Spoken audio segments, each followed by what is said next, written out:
പുലരിക്കായി മാറി മറയേണ്ടതോർത്ത്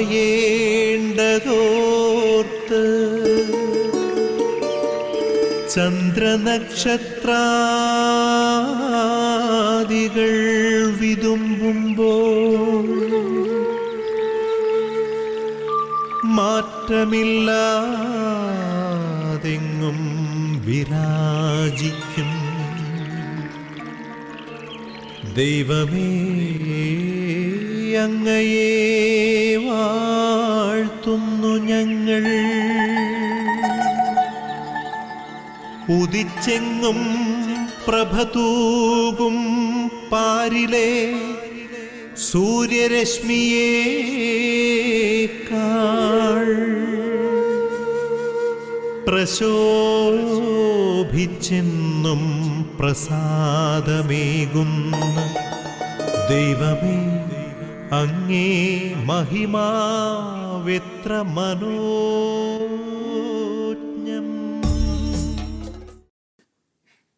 പിതാവിൻ്റെയും പുത്രൻ്റെയും പരിശുദ്ധാത്മാവിൻ്റെയും നാമത്തിൽ ആമേൻ.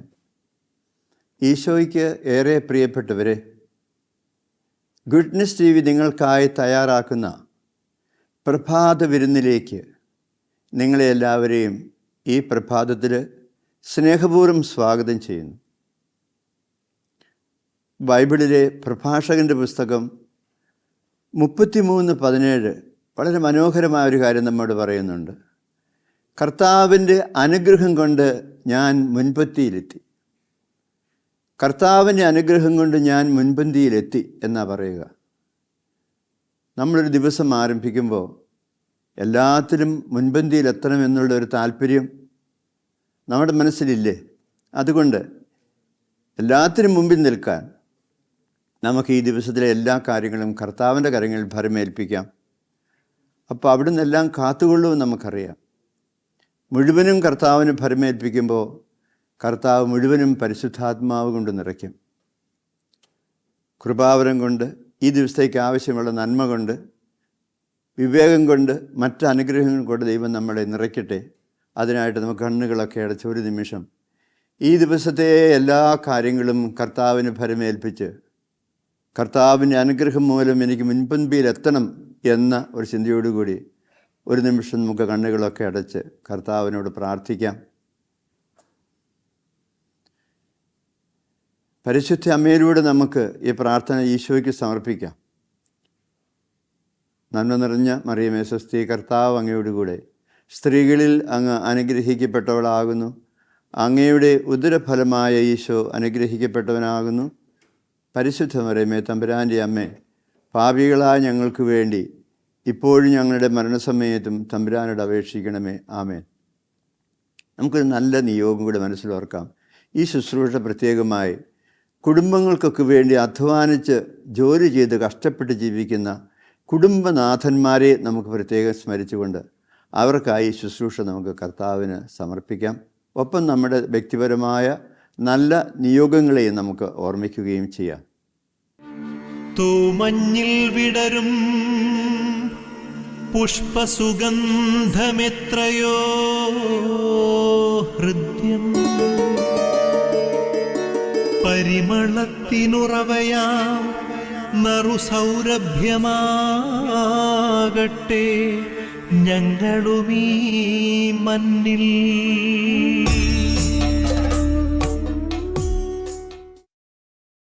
നമ്മളിന്ന് നമ്മുടെ ധ്യാനത്തിനും ചിന്തയ്ക്കും അടിസ്ഥാനമായിട്ട് എടുക്കുന്ന വചനം വിലാപത്തിൻ്റെ പുസ്തകം 3-ാമത്തെ അധ്യായം 22-ാമത്തെ വചനമാണ്.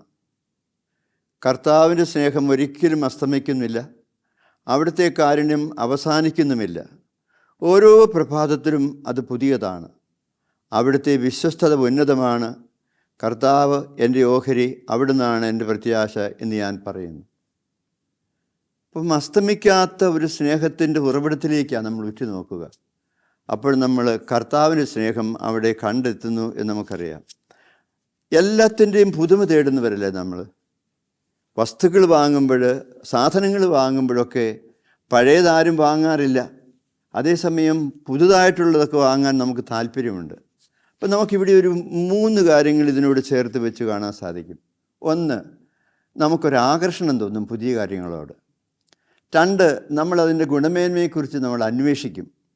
3, നമ്മളത് സ്വന്തമാക്കാൻ അധ്വാനിക്കും. 3 ആകൾ ഉണ്ടെന്ന് പറയാൻ സാധിക്കും നമുക്ക്. നമുക്കൊരാകർഷണം, നമുക്കൊരു അന്വേഷണം, നമുക്ക് ഒരു അധ്വാനം. അതുകൊണ്ട് ഈ ദിവസത്തെ കാര്യങ്ങളെ എല്ലാം നമ്മൾ കണക്കിലെടുക്കുമ്പോൾ ഈ 3 കാര്യങ്ങളുണ്ട് നമ്മുടെ ജീവിതത്തിലുണ്ട് നമ്മൾ മനസ്സിലാക്കുകയാണ്. പക്ഷേ നമ്മുടെ ഈ അധ്വാനത്തിന് മുമ്പിൽ കർത്താവോട് കടന്നു വരണം. 127 സങ്കീർത്തനത്തിലെ 1-ാമത്തെ വാക്യം നമ്മൾ വായിക്കുമ്പോൾ, കർത്താവ് ഭവനം പണിയുന്നില്ലെങ്കിൽ പണിക്കാരുടെ അധ്വാനം നിഷ്ഫലമാണ്. അതുകൊണ്ടാണ് കർത്താവിനോട് ചേർന്ന് നമ്മൾ അധ്വാനിക്കുക. 37 സങ്കീർത്തനം 5-ാമത്തെ വാക്യം, നിൻ്റെ അധ്വാനങ്ങൾ, ഭാരങ്ങൾ എല്ലാം കർത്താവിനെ ഭരമേൽപ്പിക്കുക, അവൻ നോക്കിക്കൊള്ളും എന്നാ പറയുക. അപ്പം നമുക്കങ്ങനെ കർത്താവിനോട് ചേർന്ന് പുതിയ കാര്യങ്ങളൊക്കെ കണ്ടെത്താനും ചെയ്യാനും ഉണ്ട്. അങ്ങനെ പുതിയ കാര്യങ്ങൾ ചെയ്യുന്നതിലൂടെയാണ് നമ്മൾ കർത്താവിൻ്റെ അനുഗ്രഹം മൂലം മുൻപന്തിയിലെത്തുക എന്ന് നമ്മൾ മനസ്സിലാക്കുന്നു. അതുകൊണ്ട് ഇന്ന് നമുക്ക് ചെയ്യാനുള്ള കാര്യങ്ങൾ നമുക്ക് പ്രത്യേകം മനസ്സിൽ നിന്ന് ഓർമ്മിക്കാം. പുതിയ കാര്യങ്ങളൊക്കെ അന്വേഷിച്ച് പോകുമ്പോൾ എന്തുമാത്രം നമുക്ക് പലതിനെക്കുറിച്ചും ചിന്തിക്കാനുണ്ട്, ആലോചിക്കാനുണ്ട്, അധ്വാനിക്കാനുണ്ട് എന്നൊക്കെ നമുക്ക് ഓർക്കാം. ഞാൻ ഒരിക്കൽ ഒരു സ്ത്രീ എൻ്റെ അടുത്ത് വന്നിട്ട് ഇങ്ങനെ പറഞ്ഞു, അച്ഛാ ഒന്ന് പ്രത്യേകമായിട്ട് പ്രാർത്ഥിക്കണം, ഞങ്ങളൊരു പുതിയ വീട് പണിതുകൊണ്ടിരിക്കുകയാണ്, അതിനുവേണ്ടി ലോൺ എടുത്തിട്ടുണ്ട്, മറ്റ് കാര്യങ്ങളൊക്കെ ഞങ്ങൾ സമാഹരിച്ചിട്ടുണ്ട്, പക്ഷേ ഞങ്ങൾക്കതൊരു പ്രത്യാശ പോലെ കിട്ടുന്നില്ല. പ്രാർത്ഥനയ്ക്ക് യാചിച്ചുകൊണ്ട് ഒരുപാട് ആളുകൾ ഇങ്ങനെ വരാറില്ലേ? നിങ്ങളോടും പറയാറുണ്ടായിരിക്കും, പരസ്പരം പറയും നിങ്ങൾ പ്രാർത്ഥിക്കണേ, എന്നോട് ഒത്തിരി പേര് പറയാറുണ്ട്. അപ്പോൾ ഞാൻ ആ സഹോദരിയോട് പറഞ്ഞു, 127 സങ്കീർത്തനം 1-ാമത്തെ വാക്യം എന്നും ഓർത്ത് ആ വീട് പണിയുന്ന സ്ഥലത്ത് പോയി നിന്ന് പ്രാർത്ഥിക്കാൻ പറഞ്ഞു. കിട്ടുകയില്ല ലോൺ എന്നൊക്കെ വിചാരിച്ച് മനസ്സ് വിഷമിച്ചിടുന്ന ആ സ്ത്രീ 2-3 ആഴ്ച കഴിഞ്ഞപ്പോൾ എന്നോട് പറഞ്ഞു, ബാങ്കിൽ കൊടുത്ത ആപ്ലിക്കേഷനോ അങ്ങനെ എന്തോ കാര്യങ്ങളൊക്കെ ഉണ്ടല്ലോ, അതെല്ലാം പരിഗണിച്ചിട്ട് ബാങ്ക് മാനേജർ ഇങ്ങോട്ട് വിളിച്ചു ഞങ്ങളെ, എന്നിട്ട് അതെല്ലാം ശരിയാക്കി തരാമെന്ന് പറഞ്ഞു. അപ്പോൾ ഞാൻ പറഞ്ഞു, കർത്താവിനെ ആശ്രയിക്കുന്നവർക്ക് ഇങ്ങനെയും കർത്താവ് ചെയ്ത് കൊടുക്കാറുണ്ട്. നമ്മൾ പലപ്പോഴും ദൈവത്തെ ആശ്രയിക്കാറില്ല. നമ്മുടെ കഴിവോ നമ്മുടെ പ്രാപ്തിയോ കൊണ്ടൊക്കെ കാര്യം നടത്താമെന്ന് വിചാരിച്ച് നടക്കും. ചിലപ്പോൾ അത് കർത്താവിൻ്റെ അനുഗ്രഹം മൂലം നമ്മൾ ചെയ്യാത്തത് കൊണ്ട് അത് പരാജയത്തിലെത്തിയെന്ന് വരിക്കും. പിന്നെ നമുക്ക് വിഷമമായി, പിന്നെ നമ്മൾ ഓട്ടമായി, സങ്കടമായി, പരാതിയായി, അങ്ങനെയൊക്കെ നമ്മൾ കാണുന്നുണ്ട്. പക്ഷെ നമുക്കിവിടെ ഒരു കാര്യം കാണാൻ സാധിക്കുന്നത്, പലതിനും വേണ്ടി നമ്മൾ അധ്വാനിച്ച് ഓടി നടക്കുമ്പോൾ ഈ പുതുമ തേടുന്നത് ചിലപ്പോൾ അപകടത്തിൽ കൊണ്ടിരുന്ന് ചാടിക്കും. എല്ലാം പുതുതായിരിക്കണം, എല്ലാം നല്ലതായിരിക്കണം, ഫാഷൻ എന്നൊക്കെ പറയുന്നത് ഇതിനോട് ചേർന്ന് പോകുന്ന ഒരു ചിന്തയാണ്. ഇപ്പം നമുക്കറിയാം, എല്ലാത്തിൻ്റെയും വലിയ ഫാഷൻ ഇന്നത്തെ കാലത്തെ ഒരു പ്രത്യേകമായ ഒരു സാമൂഹികമായ ഒരു വിപത്തായിട്ട് പോലും അതിനെ കാണാറുണ്ട്. വസ്ത്രത്തിൻ്റെ കാര്യത്തിലാകാം, വീടിൻ്റെ കാര്യത്തിലാകാം, അല്ലെങ്കിൽ മറ്റ് നടപടിക്രമങ്ങളിലാകാം, എല്ലാം ഒരു ഫാഷൻ അനുസരിച്ച് പ്രവർത്തിക്കുക. അത് ചിലപ്പോൾ നമ്മളെ അബദ്ധത്തിലോ അപകടത്തിലോ ഒക്കെ കൊണ്ടുപോയി ചാടിക്കാറുണ്ട് ഒന്ന് ഓർക്കുക. ഞാനൊരു ചെറുകഥ ഓർക്കുന്നുണ്ട്. ഏറ്റുമാനൂർ സോമസുന്ദരൻ എന്ന് പറയുന്ന ഒരാൾ മാതൃഭൂമിയിൽ എഴുതിയൊരു കഥയാണ്. ചുമ്മാ നമുക്ക് ഇടയ്ക്കൊരു കഥയൊക്കെ ഓർക്കുന്നത് കാര്യങ്ങളെ മനസ്സിലാക്കാനൊരു സഹായി അത്രയേ ഉള്ളൂ. അതായത് ഒരു വീട്ടിൽ 2 പിള്ളേരുണ്ടായിരുന്നു, ചേട്ടനും അനുജനും. അപ്പോൾ അവരുടെ അപ്പൻ ഈ സ്കൂൾ തുറക്കുമ്പോഴൊക്കെ ഷർട്ട് തയ്പ്പിച്ച് കൊടുക്കും. അന്നൊക്കെ ഒരു ഷർട്ടൊക്കെ ഉള്ളെന്ന് വിചാരിച്ചാൽ മതി. അപ്പോൾ ഷർട്ട് തയ്പ്പിക്കുമ്പോൾ അനുജന് തയ്പ്പിക്കുന്ന ഷർട്ട് ചേട്ടൻ്റെ അളവിലാണ്. അപ്പൻ്റെ നല്ല വിചാരത്തിന് അപ്പൻ വിചാരിക്കും 2 വർഷം കഴിയുമ്പോൾ ഇവന് പൊക്കം വെക്കും, നീളം വെക്കും, അപ്പോൾ പിന്നെ ആ ഷർട്ട് കൊള്ളാതായി വരുമ്പോൾ കൊടുക്കാൻ പറ്റില്ല. അതായത് ചേട്ടന് തയ്പ്പിക്കുന്ന ഷർട്ടാണെങ്കിൽ അത് അനുജനും ഉപയോഗിക്കാം കുറച്ച് കഴിയുമ്പോൾ. ഇങ്ങനെയൊക്കെ വിചാരിച്ച് അപ്പൻ എപ്പോഴും അളവുകാരനെ കൊണ്ട് അളവെടുത്ത് ഈ ഷർട്ടൊക്കെ തയ്പ്പിക്കുമ്പോൾ ഈ അനുജൻ അവനേക്കാളും വലിയൊരു ഷർട്ട് തയ്പ്പിച്ച് കൊടുക്കും. പുത്തൻ ഷർട്ട് ഇടുമ്പം എന്നും ഈ കുട്ടി കരയും. ചേട്ടന് അവന് പാകമുള്ള ഷർട്ടുണ്ട്, കുറച്ച് കഴിയുമ്പോൾ അത് എനിക്ക് കിട്ടും, അങ്ങനെയാണല്ലോ. അത് കഴിഞ്ഞിട്ട് ഈ കുട്ടി രോഗം വന്ന് മരിച്ചുപോയി. അപ്പോൾ പുതിയ ഷർട്ട് ഇടുമ്പോൾ കരയുന്ന ഈ മകൻ മരിച്ചുപോയി. ഇത് കഥയാകട്ടോ. മരിച്ചു കഴിഞ്ഞപ്പം അപ്പൻ അളവുകാരനെ വിളിച്ചിട്ട് ആ ഡെഡ് ബോഡിക്ക് ചേരുന്ന ഒരു ഷർട്ടങ്ങ് തയ്പ്പിച്ചു. എന്നിട്ട് ശവസംസ്കാരത്തിന് ഈ ഷർട്ടിട്ട് ഈ മകനെ സംസ്കരിച്ചു. അപ്പോൾ ഈ പുതിയ ഷർട്ടിട്ടപ്പം പ്രേതം ചിരിച്ചു എന്നാണ് പറയുക. ഒരു കഥയാകട്ടോ അത്. നമുക്ക് ആ കഥ പോലെ നമ്മളതിനെ കണ്ടാൽ മതി. അപ്പോൾ നമ്മളിങ്ങനെയുള്ള കാര്യങ്ങൾ, ഈ അന്വേഷണത്തിന് മുമ്പിൽ ഞാൻ ആദ്യം പറഞ്ഞ ഒരു അന്വേഷണമുണ്ട്, അന്വേഷണം അധ്വാനവും. നമ്മളെപ്പോഴും പുതുതായിട്ട് തരുമ്പോൾ തമ്പുരാനെ കൂടെ അതിനകത്ത് ചേർത്ത് വെച്ച് ഈ പുതുതായ കാര്യങ്ങൾക്കൊക്കെ വേണ്ടി നമുക്ക് അധ്വാനം. അതുകൊണ്ടാണ് ഓരോ പ്രഭാതത്തിലും പുതിയതാണ് ദൈവത്തിൻ്റെ സ്നേഹം എന്നൊക്കെ പറയുക. അത് അനുഭവിക്കേണ്ട ഒരു കാര്യമാണ്. ഓരോ പ്രഭാതത്തിലും പുതുതായ ദൈവത്തിൻ്റെ സ്നേഹം നമുക്ക് ലഭിക്കുന്നുണ്ട്. നമ്മളതുകൊണ്ട് ആ സ്നേഹത്തെ അന്വേഷിക്കണം. ഓരോ പ്രഭാതത്തെയും every morning spirit filled morning ആക്കണം എന്ന് പറയാറുണ്ട്. പ്രാർത്ഥനയിലൂടെ നമുക്കൊരുപാട് ദൈവകൃപ ലഭിക്കും. വചനം വായിക്കുന്നതിലൂടെ ഒരുപാട് ദൈവകൃപ ലഭിക്കും. അതുപോലെ തന്നെ നമ്മൾ ചില മഹാന്മാരെയൊക്കെ കാണുന്നുണ്ടല്ലോ, അവരൊക്കെ ഈ ദൈവവചനത്തിലും ഒക്കെ ആശ്രയം ജീവിച്ചവരായിരുന്നുകൊണ്ട് ഒരു പ്രഭാതത്തിൽ ഇങ്ങനെ ദൈവത്തിൻ്റെ സ്നേഹം കൊണ്ട് നിറഞ്ഞ് പ്രവർത്തിക്കാൻ വേണ്ടി ഇറങ്ങിത്തിരിക്കുമ്പോൾ അതിനേറെ ആവശ്യമായിരിക്കുന്നത് ഈ പ്രാർത്ഥനയാണ്. അതുകൊണ്ട് നമുക്ക് നമ്മുടെ എല്ലാ പ്രഭാതങ്ങളെയും പ്രാർത്ഥനയുടെ പ്രഭാതങ്ങളാക്കണം. ഒരു ചെലവില്ല. നമുക്ക് ഒരു 10 മിനിറ്റ് സമയം തമ്പുരാനെ ഓർത്ത് എല്ലാ കാര്യങ്ങളും ദൈവത്തിന് സമർപ്പിച്ച്, കർത്താവേ ഇന്നത്തെ എല്ലാ കാര്യങ്ങളും ദൈവത്തിൻ്റെ സ്നേഹം കൊണ്ട് നിറഞ്ഞവളായി ചെയ്യാനുള്ള കൃപ തരണമെന്ന് പ്രാർത്ഥിക്കുമ്പോൾ അവിടെ ഒരു അനോയിൻറ്റിങ് അല്ലെങ്കിൽ ഒരു അഭിഷേകം നമുക്ക് തീർച്ചയായിട്ടും കിട്ടാതിരിക്കുകയില്ല. നമുക്ക് ഈ അഭിഷേകം കിട്ടിക്കഴിയുമ്പോൾ കാര്യങ്ങളെല്ലാം ഭംഗിയായിട്ട് ചെയ്യാൻ നമ്മളെ കൊണ്ടാവും. അവിടെയാണ് ദൈവത്തിൻ്റെ സ്നേഹം എനിക്ക് ശക്തിയായി തീരുക, ദൈവത്തിൻ്റെ സ്നേഹം എനിക്ക് സഹനശേഷിയായി തീരുക, ദൈവത്തിൻ്റെ സ്നേഹം എനിക്ക് എൻ്റെ ജീവിതത്തിലെ പുതിയ പുതിയ കാര്യങ്ങൾ ഏറ്റെടുക്കാനുള്ള കരുത്തായി മാറുക. നമുക്കതുകൊണ്ട് പുതുതായ അനുഗ്രഹങ്ങൾ നമുക്ക് ഓരോ ദിവസവും തമ്പുരാൻ തരുന്നുണ്ട്. ഈ പുതുതായ ഒരു ദിവസം തരുന്നത് പോലെ പുതുതായ അനുഗ്രഹങ്ങളും തരുന്നുണ്ട്. ആ അനുഗ്രഹങ്ങളെ വേണ്ടവണ്ണം നമ്മൾ കണക്കിലെടുക്കുമ്പോൾ നമ്മളെ മുൻപന്തിയിലെത്തിക്കാൻ ദൈവത്തിന് സാധിക്കും, അല്ലെങ്കിൽ നമുക്ക് മുൻപന്തിയിലെത്താൻ സാധിക്കും ദൈവത്തിൻ്റെ കരം പിടിച്ച്. നമുക്കതുകൊണ്ട് ഇങ്ങനെയൊക്കെയുള്ള കാര്യങ്ങളൊക്കെ വരുമ്പോൾ നമുക്ക് നമ്മുടേതായ ഒരു വീക്ഷണം ഉണ്ടാകുക. ചിലവില്ലാത്തൊരു കാര്യം, കൂടുതൽ അധ്വാനമില്ലാത്തൊരു കാര്യം, പ്രഭാതത്തിൽ ഉണർന്ന് എല്ലാം ദൈവത്തിന് സമർപ്പിച്ച് ആ പ്രഭാതത്തെ പരിശുദ്ധാത്മാവ് കൊണ്ട് നിറയ്ക്കുക, ദൈവത്തിൻ്റെ കൃപ കൊണ്ട് അനുഗ്രഹം കൊണ്ട് നിറയ്ക്കുക, പ്രാർത്ഥന കൊണ്ട് അതൊക്കെ നേടിയെടുക്കാൻ നമ്മളെ കൊണ്ടാവും. അതുകൊണ്ട് ഓരോ പ്രഭാതത്തെയും ദൈവത്തിൻ്റെ പുതിയ സ്നേഹം അനുഭവിക്കുന്ന പ്രഭാതമാക്കി മാറ്റുമ്പം ഓരോ പ്രഭാതം പുതിയതാകുന്നു എന്ന് ഉള്ള വചനം നമ്മുടെ അന്വർത്ഥമായി തീരും. അതുകൊണ്ട് പ്രിയപ്പെട്ടവരെ, നമുക്കൊരു ചെലവില്ലാത്തൊരു കാര്യമാണ് ഈ പ്രാർത്ഥന എന്നൊക്കെ പറയാം. എല്ലാം തമ്പുരാൻ്റെ കരങ്ങളിൽ സമർപ്പിച്ച് ഓരോ പ്രഭാതത്തിലും എഴുന്നേറ്റിരുന്ന് എല്ലാം ദൈവത്തിന് സമർപ്പിച്ച് ആ ദിവസം അർപ്പിക്കപ്പെടുന്ന വിശുദ്ധ ബലിയോട് ചേർത്ത് വെച്ച് നമ്മൾ ആ ദിവസത്തെ കാര്യങ്ങളൊക്കെ ചെയ്യാൻ ശ്രമിക്കുമ്പോൾ, പ്രാർത്ഥനയോടുകൂടി നമ്മൾ ആരംഭിക്കുമ്പോൾ നമ്മുടെ ആ ദിവസത്തെ കാര്യങ്ങളെല്ലാം മുൻപന്തിയിൽ എത്തിക്കാൻ നമ്മളെ കൊണ്ടാകും. അതുകൊണ്ടാണ് നമ്മളെ പ്രഭാഷകൻ്റെ പുസ്തകം ആദ്യം ഒരു വചനം ഓർത്തില്ലേ, നമ്മൾ കർത്താവിന് അനുഗ്രഹം പോലും ഞാൻ മുൻപന്തിയിലെത്തിയെന്ന്. നമുക്ക് പല കാര്യങ്ങളും മുൻപന്തിയിലെത്താൻ ഈ പ്രഭാതത്തിലെ പ്രാർത്ഥനയും ദൈവത്തിനുള്ള സമർപ്പണവും കാരണമായി തീരട്ടെ എന്ന് നമുക്ക് പ്രത്യേകം ആശംസിച്ച് പ്രാർത്ഥിക്കാം. എല്ലാവരും അത് തമ്പുരാൻ നിങ്ങൾക്ക് എല്ലാവർക്കും നൽകട്ടെ. നമുക്കതുകൊണ്ട് ഈ ദിവസത്തെ നമ്മളിപ്പോൾ തമ്പുരാൻ്റെ തിരുമുമ്പിലായിരിക്കുക, ഈ ദിവസത്തെ കർത്താവിന് സമർപ്പിച്ച് ഇന്നത്തെ എല്ലാ കാര്യങ്ങളും ദൈവ കൃപ നിറഞ്ഞതായി തീരാൻ, നമ്മൾ എടുത്തു വയ്ക്കുന്ന ഓരോ കാൽവെപ്പും വിജയത്തിൽ എത്തിച്ചേരാൻ, നമ്മുടെ അധ്വാനങ്ങൾ ഫലവത്തായി തീരാൻ ദൈവത്തിൻ്റെ അനുഗ്രഹവും കൃപയും കൊണ്ട് ജീവിക്കുന്നവരാകുമ്പോൾ ഒത്തിരി നന്ദിയും നമ്മുടെ മനസ്സിലുണ്ടാകും. ദൈവസ്നേഹത്തിൽ നമ്മൾ വളരുകയും ചെയ്യും. ഓരോ പ്രഭാതത്തിലും പുതിയതായ ദൈവത്തിൻ്റെ കർത്താവിൻ്റെ സ്നേഹം നിങ്ങളുടെ ഹൃദയത്തിൽ നിറയാനിടയാകട്ടെ എന്ന് പ്രത്യേകമായിട്ട് പ്രാർത്ഥിക്കുന്നു. ആബാ പിതാവേ, സ്നേഹാഗ്നിയാൽ ജ്വലിക്കട്ടെ മക്കളാ ഞങ്ങളെല്ലാം.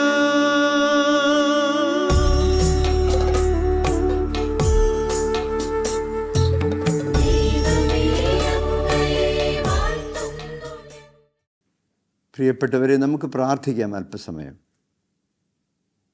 പരിശുദ്ധ ത്രിത്വത്തിൻ്റെ കൃപയും അനുഗ്രഹവും സഹവാസവുമെല്ലാം നമ്മളിലുണ്ടാകാൻ, നമ്മുടെ ഇന്നത്തെ കാര്യങ്ങളെല്ലാം കൂടുതൽ കൃപ നിറഞ്ഞതായി ഭവിക്കാൻ പിതാവായ ദൈവമേ, ഞങ്ങളെ അനുഗ്രഹിക്കണമേ.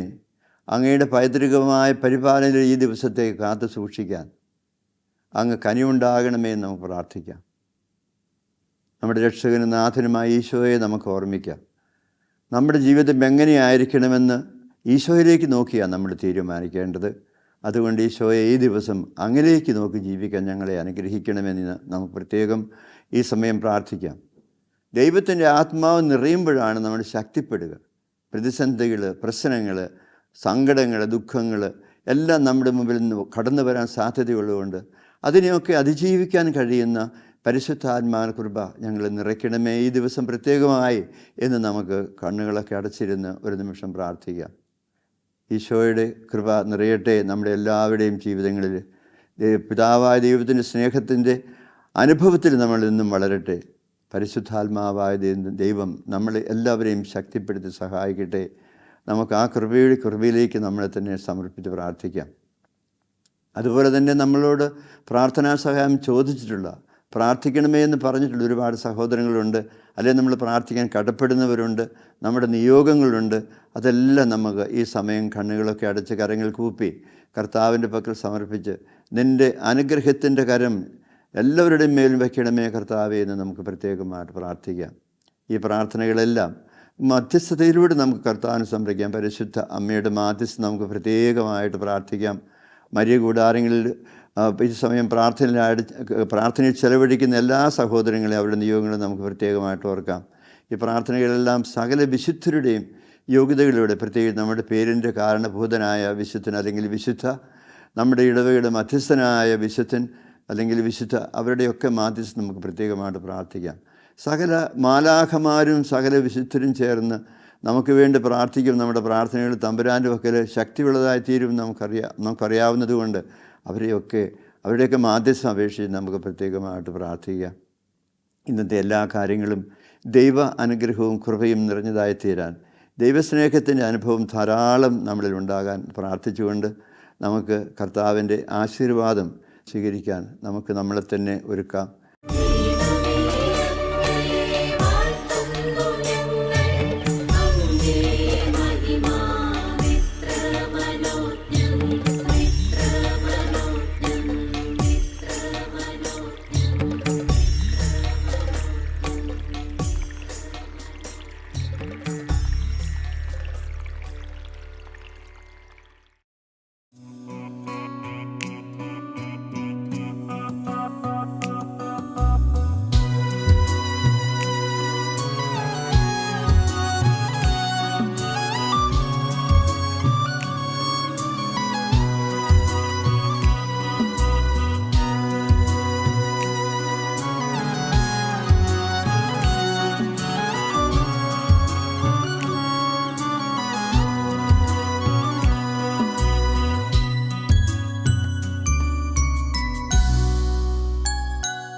അനുപമമാകും അനുതാപകൂദാശ ആനന്ദമായി ആത്മാവിൽ നിറയും പങ്കിലമാകും പാരിൻ പൂവിന് പരിശുദ്ധനേകുന്നു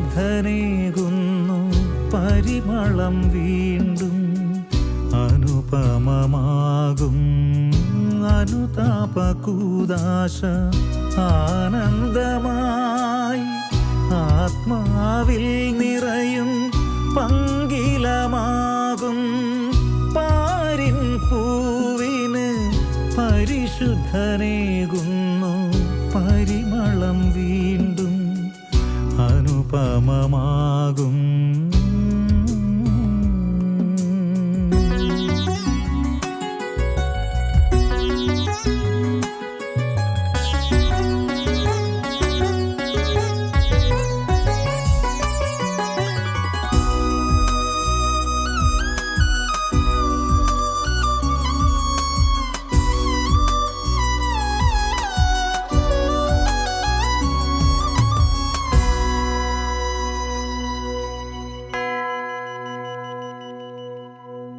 നിറമേതും പോയി ഞാൻ നിത്യത തേടി ഇടനെഞ്ചിൽ തേങ്ങലുമായി നിൽക്കേ.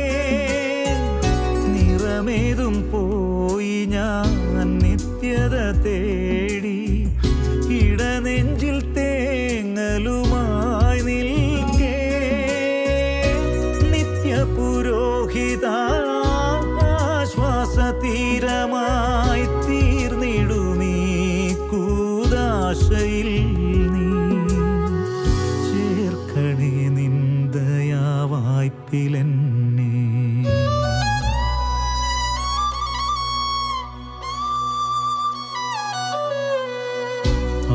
അനുപമമാകും അനുതാപകൂദാശ ആനന്ദമായി ആത്മാവിൽ നിറയും പങ്കിലമാകും പാരിൻ പൂവിന് പരിശുദ്ധനേകുന്നു പരിമളം വീണ്ടും അനുപമമാകും.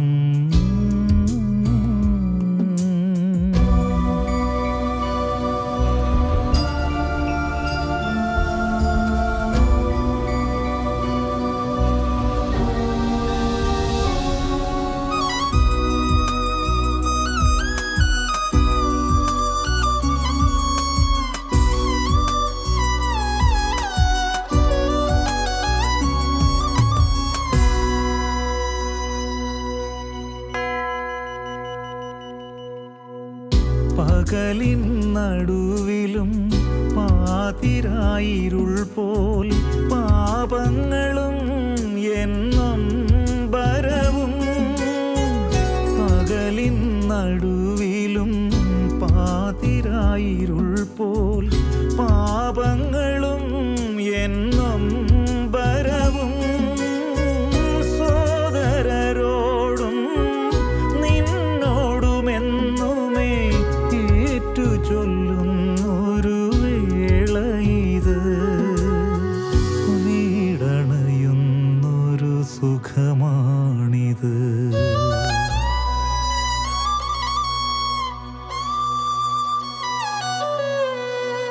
അനുപമമാകും അനുതാപകൂദാശ ആനന്ദമായി ആത്മാവിൽ നിറയും പങ്കിലമാകും പാരിൻ പൂവിന് പരിശുദ്ധനേകുന്നു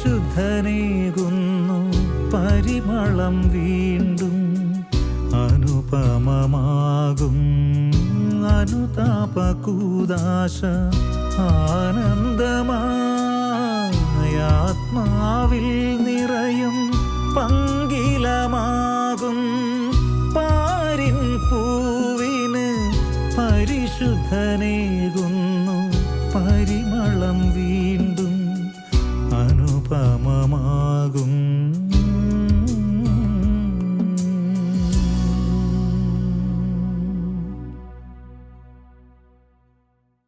കർത്താവായ ഈശോമിശിഹായുടെ കൃപയും പിതാവായ ദൈവത്തിൻ്റെ സ്നേഹവും പരിശുദ്ധാത്മാവിൻ്റെ നിറവും എല്ലാ നന്മകളും അനുഗ്രഹവും നിങ്ങളോടുകൂടി ഉണ്ടായിരിക്കട്ടെ ഇപ്പോഴും എപ്പോഴും എന്നേക്കും.